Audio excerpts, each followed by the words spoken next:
আসসালামু আলাইকুম। আজকে রান্না করব পাঙাশ মাছ। পাঙাশ মাছটা যদিও অনেকের পছন্দের আবার অনেকের অপছন্দের।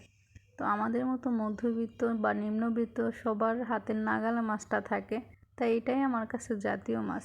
ইলিশ মাছটা যদিও স্বাদ থাকলে সবার সাধ্য থাকে না কিনে খাওয়ার। মাছটাকে প্রথমে ভাজা ভাজা করে নেব। আমার মেয়ের জন্য একটা কড়া ভাজি রাখতে হবে, আর বাকিগুলো আমি আমার পছন্দের তরকারি দিয়ে রান্না করে খাবো। যাই হোক, পাশে চুলাতে তেল পেঁয়াজ কড়াইতে বসাইছি। ব্রাউন কালার হয়ে আসলে রসুন বাটা জিরা বাটা একসাথে দেব। পরিমাণ মতো হলুদের গুঁড়া মরিচের গুঁড়া একটু পানি দিয়ে মশলাটাকে ভালো করে কষাবো। অনেকে আদা বাটা দেয়, আমি সব তরকারিতে আদা বাটাটা পছন্দ করি না।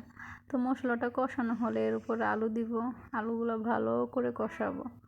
কষানো হলে তার উপরে একটু পানি দিয়ে দিব যাতে আলুগুলো সিদ্ধ হয়। আলুগুলো সিদ্ধ হয়ে আসলে তখন তার উপর মাছগুলো, আমি ভাজা মাছগুলো বিছিয়ে দিব। ভাই বিশ্বাস যদি করেন, ভিডিওটা করতে গেছি কোনো কষ্ট হয় নাই, কিন্তু ভয়েস যখন দিতে গেছি কয়বার যে রিমুভ করছি নিজেও জানি না।